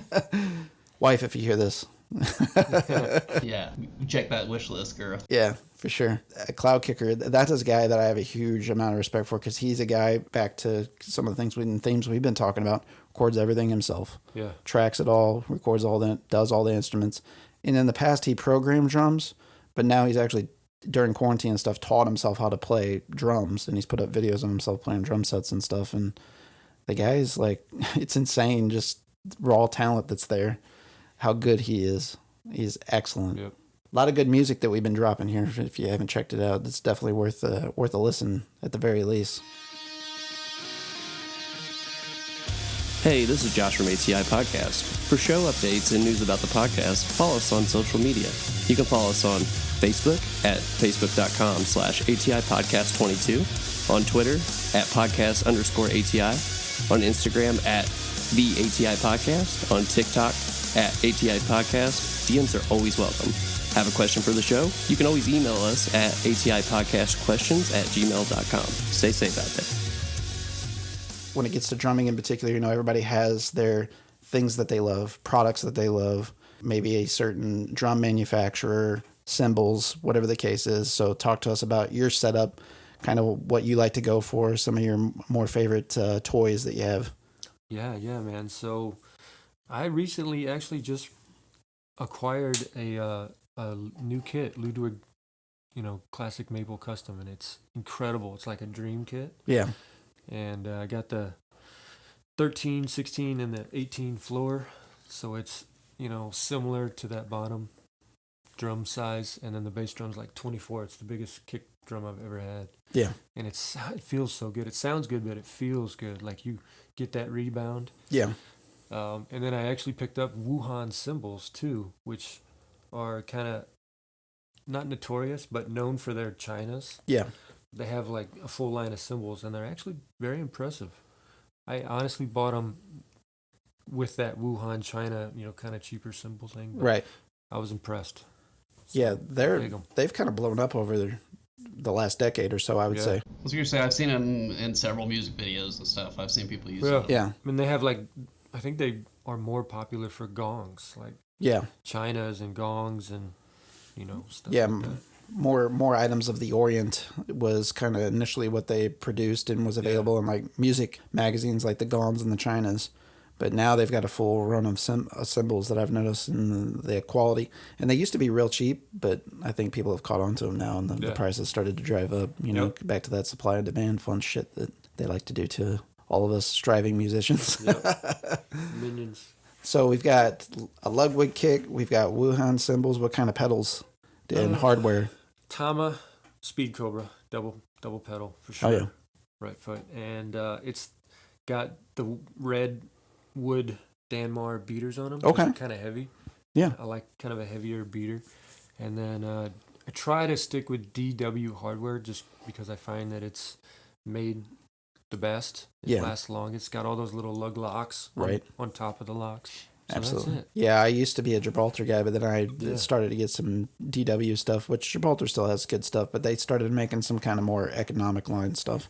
Mm-hmm. For the longest time, I was a Pearl guy, and then I switched over to Gretsch, which I love, but I've got this acrylic Ludwig set that I'm just like staring at that's got like, it's like a seafoam green. Oh man. It looks fucking incredible. And that's, my uncle had a Pacific acrylic set back in the day that I played, and it just has a resonance to it that's just nonstop. Yeah. It just sounds so big.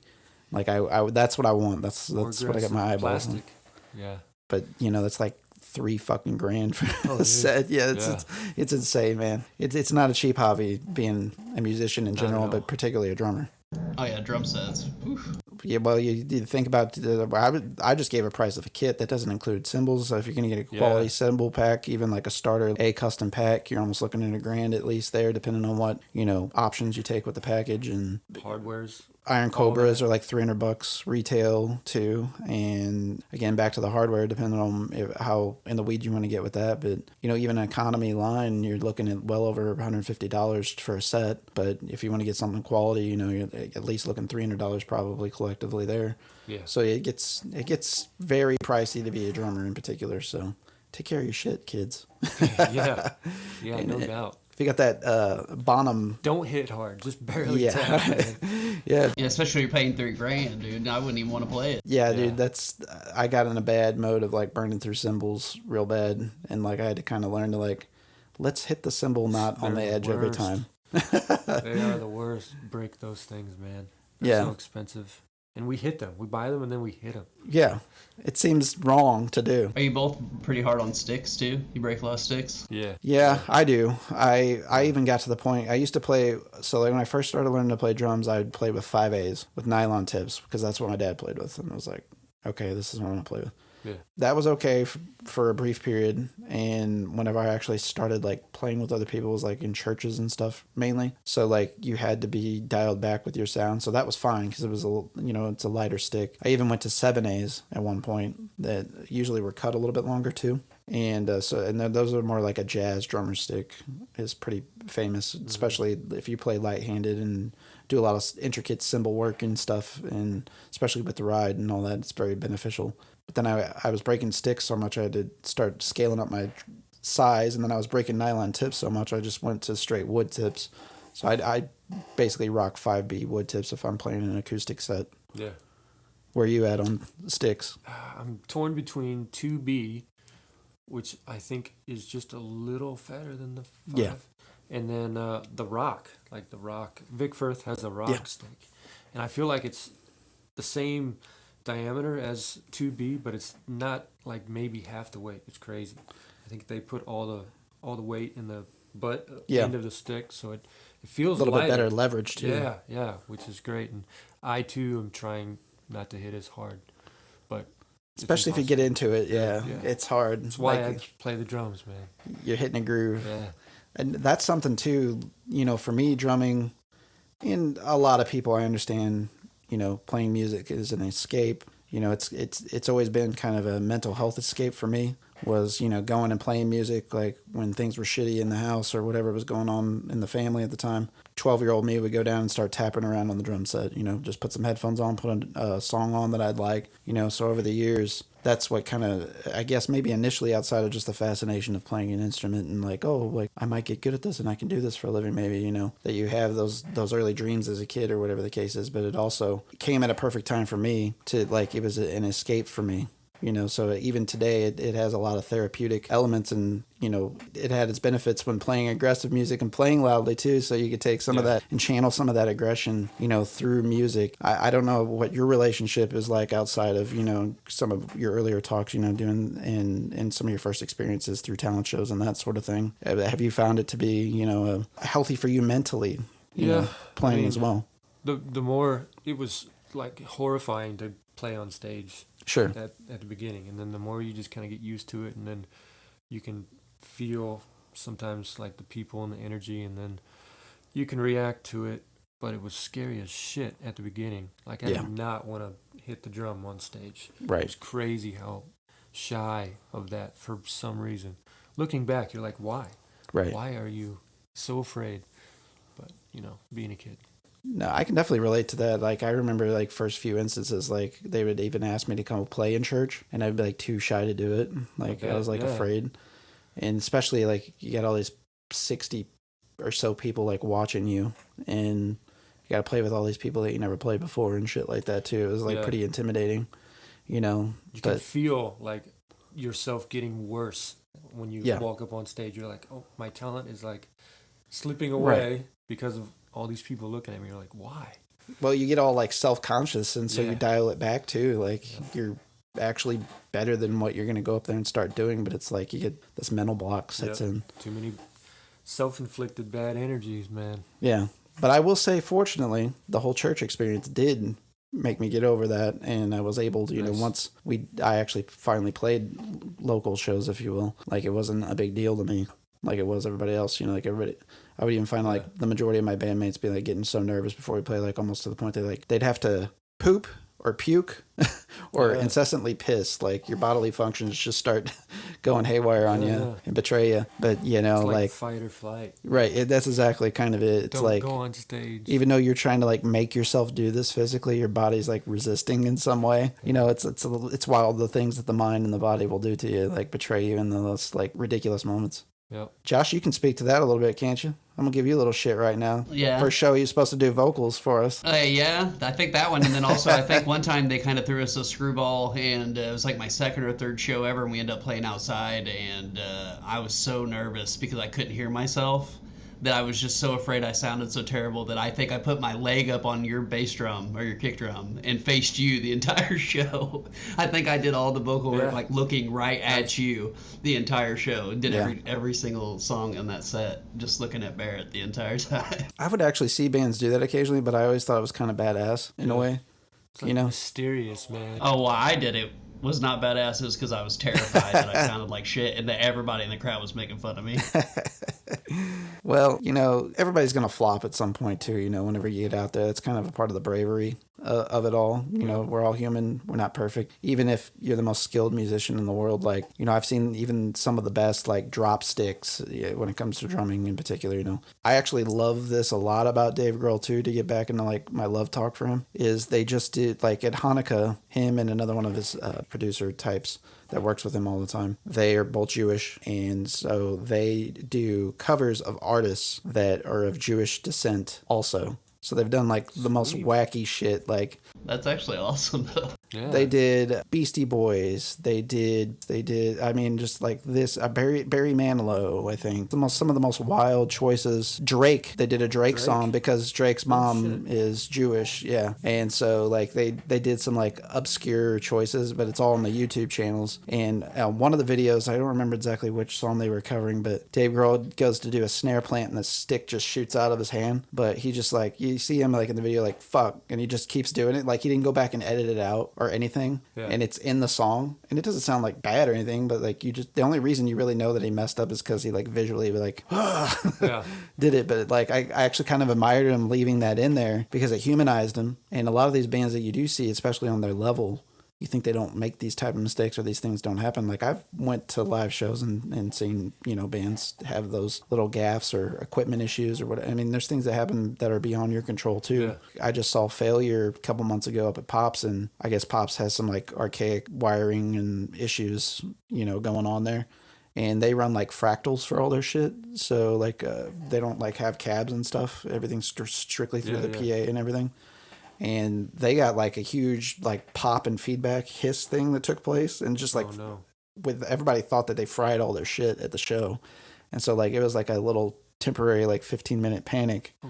And then they finally got everything back online, and the show proceeded. I don't think it was actually a breaker. It was more of I'm not exactly sure what they did to remedy it, but it might have been a breaker. I guess they can blow. Like, there was still power. I could see power. That's why I didn't think it was a breaker. But yeah, they just I don't know what exactly the actual issue was, but they got it back on. This was at Pops, you said? Yeah, Pops. Yeah.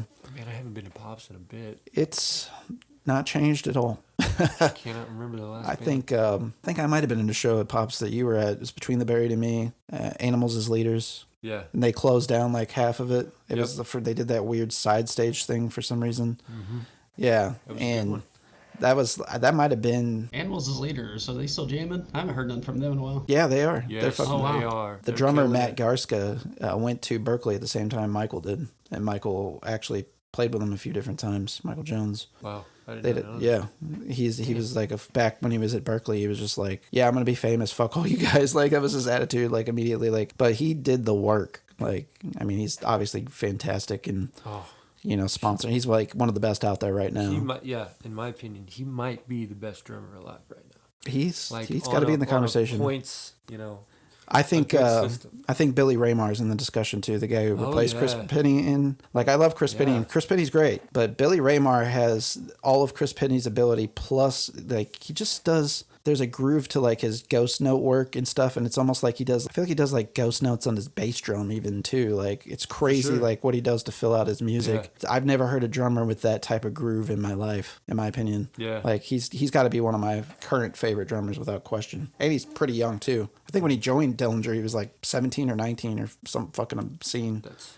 nuts. And I saw him on that Thursday farewell tour, and he played with him, and to see him in person too is like nuts. That's, you find a drummer that you like, and seeing him playing live too is just an entirely different experience, because you get to see that attack in person. Like, it often translates to the recording and everything, but man, he was fucking insane, like, just sick. Absolutely one of the best there is in the game right now.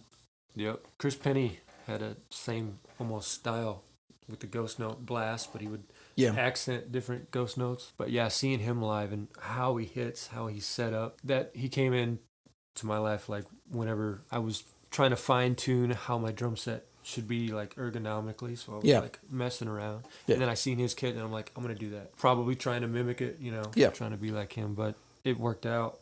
It helps see what they do, because then you don't know. You see all those like beginner drum sets that have like the toms way out. Yeah. You're like, come on. That was something that I played with forever, I feel like, before I ever got comfortable with my setup. And I've even like tweaked it at times. Like, for a minute, there's actually a video of Josh and I's old band on YouTube that's still out there, where I was actually playing with the ride where I normally have my rack tom, and I got really used to that for a while. Wow. Because it was easy to switch back and forth between the hi-hats and the ride quicker, obviously, because it was closer together in physical proximity. Yeah. And I had a floor tom. I was always having to reach across my body, turn my whole torso over to go to work toward the floor tom anyway. So like going to the rack tom off to the side to the right instead was not like a leap. Like, it wasn't an inconvenience, I guess is what I'm trying to say. Sure. Really. I played with my drum set up like that for a while. I enjoyed it. But you see like left-handed drummers do that sometimes, or whatever the case is. But it was like almost like a left-handed drummer setup. I was really digging that for a while, but I've played with a few different setups. Are you pretty married to where you've been at, and have you been setting up the same way for some period of time? Yeah, it's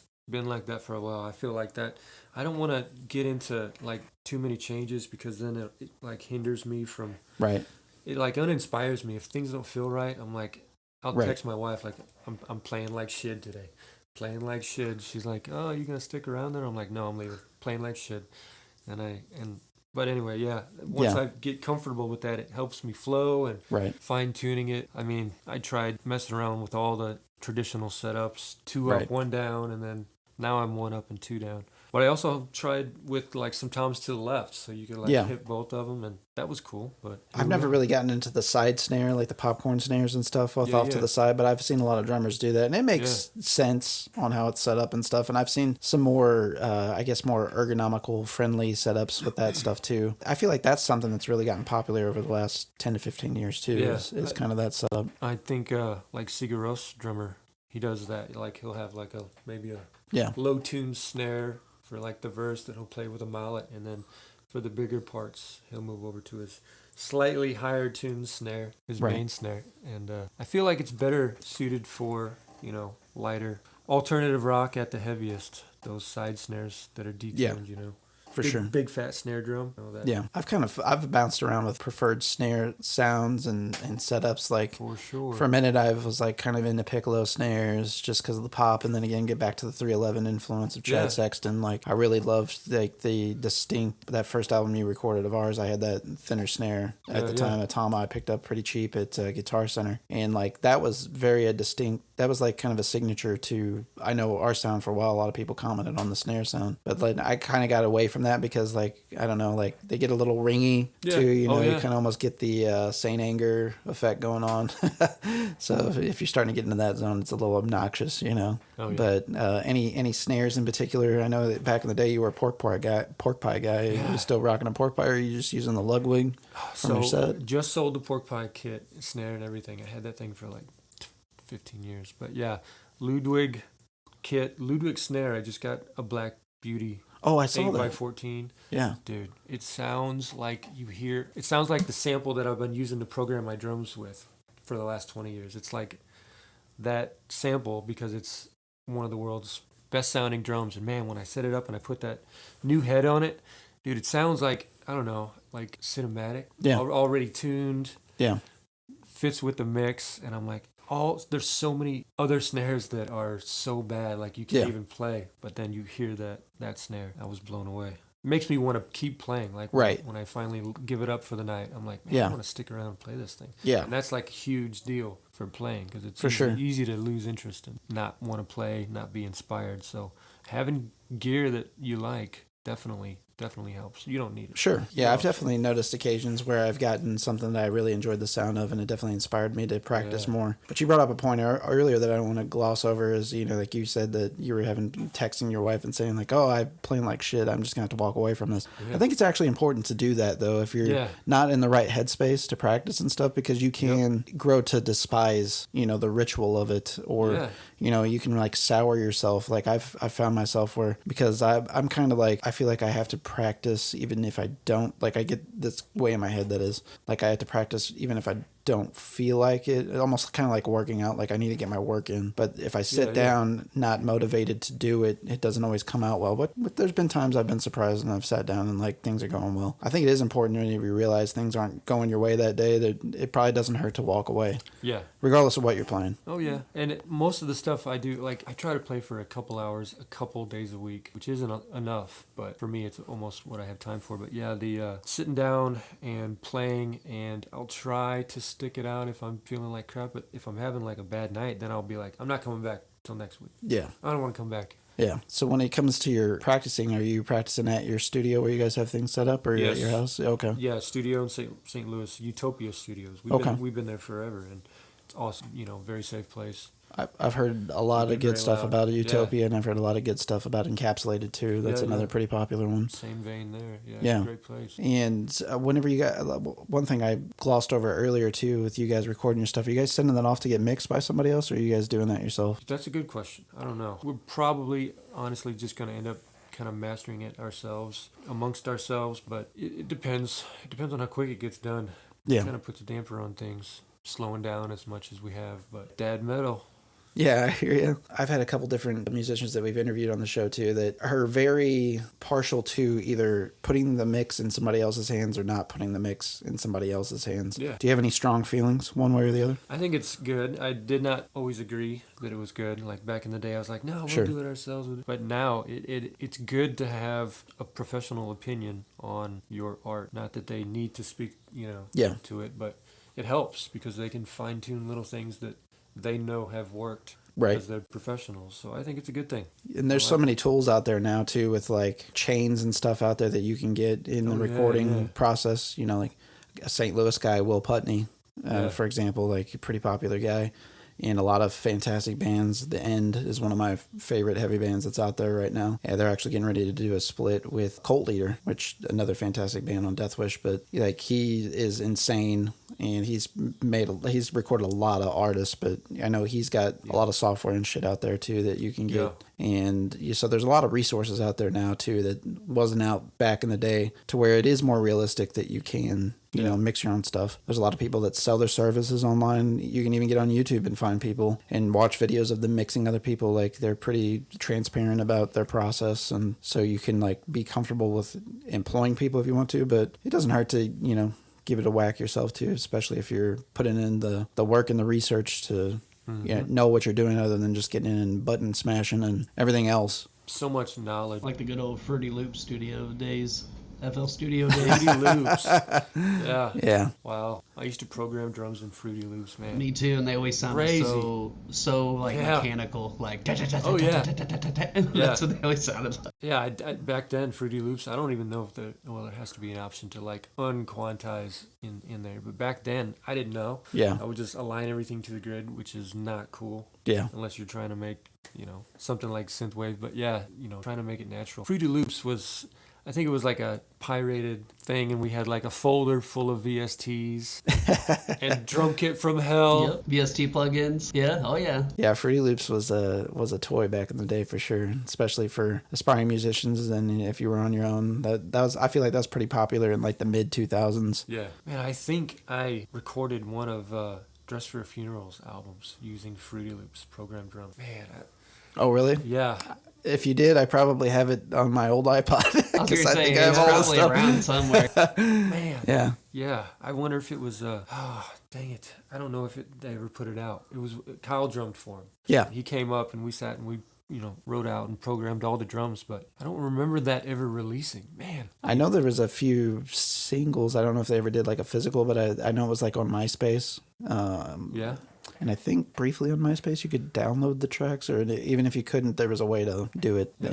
You shouldn't have been doing it. You could rip them. Yeah. Right. Yeah.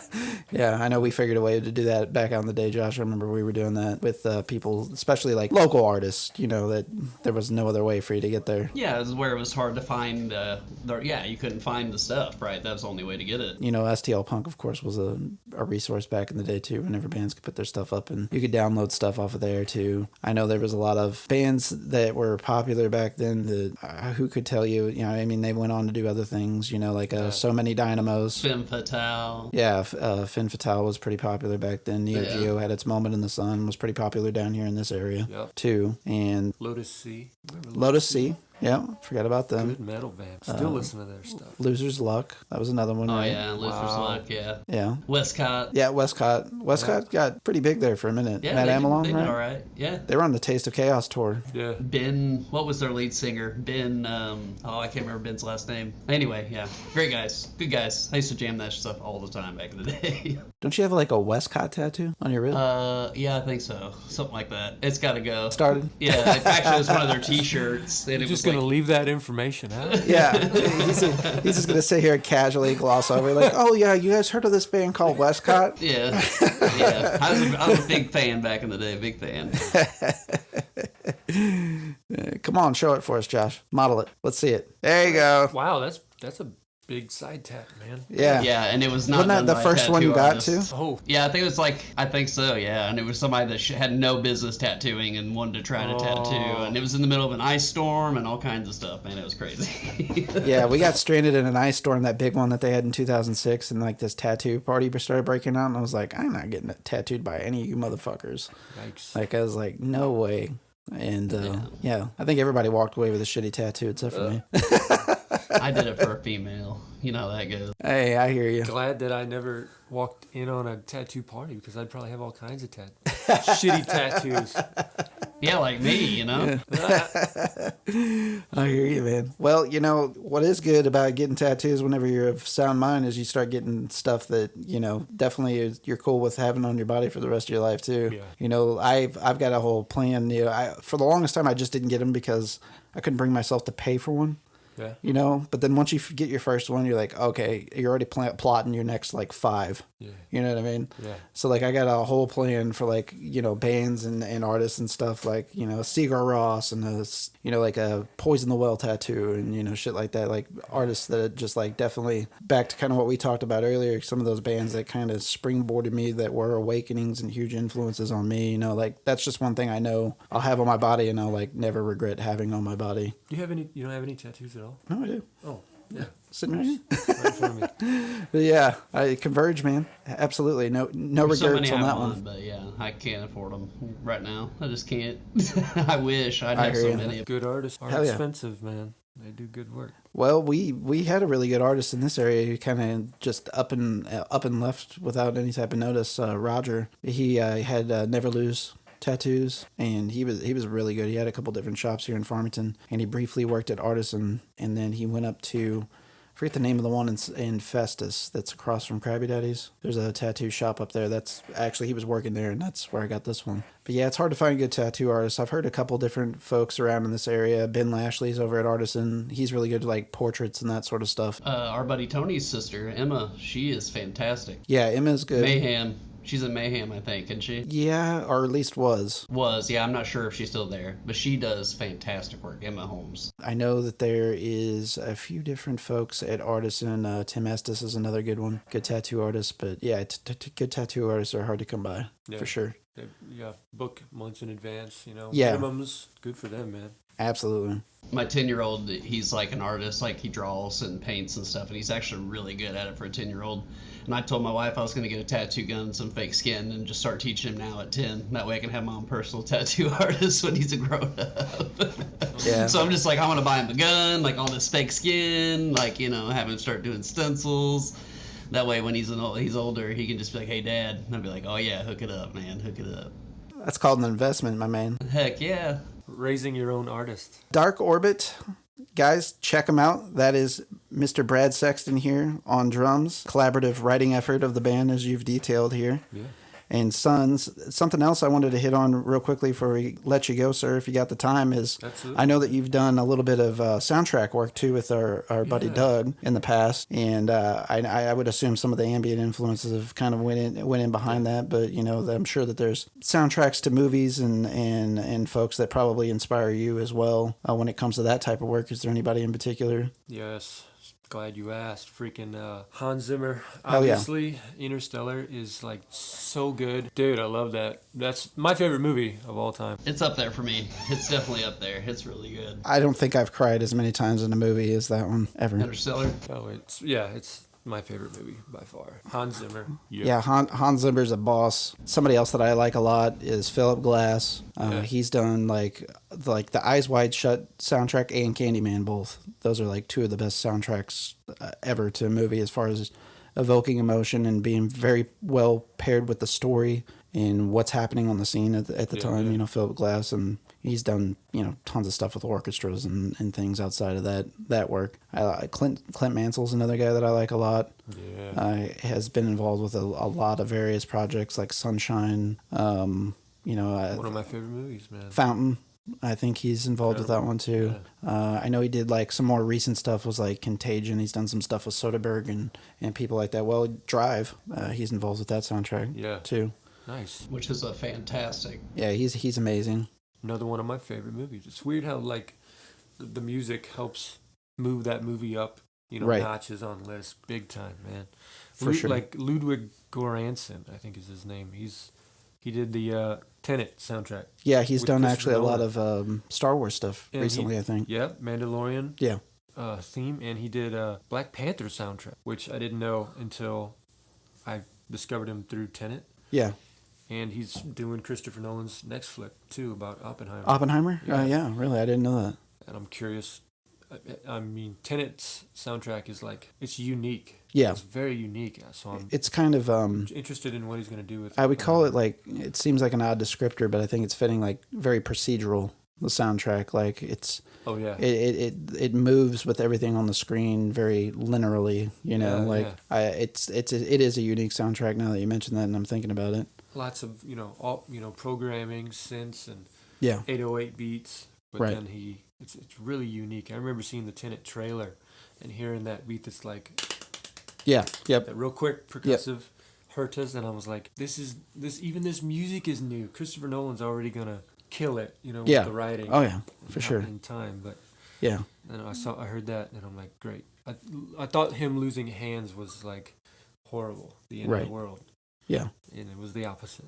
It was awesome. Another guy too that I gravitated towards over the years, unfortunately he's no longer with us, is Johannes Johnson. Yes. He was so good. Like, I think maybe the that's first unfortunate. of hearing him soundtrack and knowing it was him was like that fucking Battle of Los Angeles movie which sucked with the Aaron Eckhart. It was like the alien invasion thing. But the song that they had on there of his, I think it's called When the Sun Goes Down or something to that effect. But it's got like, it's one of his few songs that actually has vocals, and it's almost like a robotic effect on it. Yeah, and I heard that song. I was like, who is this? I have to know who this is. And I think I Shazammed it of all things and found out who it was. And I was like, I got to find more of, what this guy does. And I mean, he's done a lot of amazing soundtracks. He actually did Mandy. That was one of his last works, was Mandy in 2018. Arrival.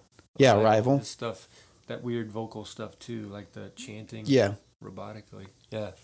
And I think didn't he do the Stephen Hawking movie as well, I think, which it seemed odd for him and what his approaches were usually, but once you hear it, then you're like, oh, okay, yeah, this makes sense. This is definitely him.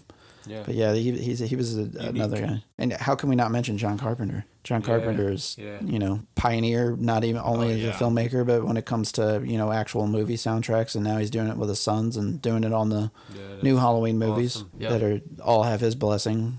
The first one, as far as a movie overall, I loved, but the second one left a little bit desired, I feel like. But the third one's getting ready to come out near Halloween, and they're all back. The whole gang's back together. So I'm looking forward to that soundtrack in particular. So any more soundtrack work in the future for you feel like? Happy to do it if the opportunity comes along? Anything, with Doug Wicker. I worked with him on What Happened to the Others. And anytime he wants me to do music, I'm down. Let's do it. Yeah. Just email me, text me, because I like the flow and energy of how he directs it and edits it. And then we give each other feedback, turn this up, turn this down, and it works out and it feels good. Especially when you see it, like the music, because he sends it to me when it's already like edited for the most part, right? So I can get like the crescendos and stuff all lined up, right? It feels good to hear it on a scene. I can't imagine what like Hans Zimmer when he watches Interstellar on some of those. God, it's got to give him like goose chills, man. It's always wild to see those clips of them, like when there's with orchestras and they have the film in the background, like while they're actually recording the stuff. It's weird to think that they do that, but it makes all the sense in the world. So they can get kind of engaged in the scene while they're playing stuff. And it's whenever you think about movie soundtracks, you don't think about that work going into it and the approach, but it makes all the sense in the world too.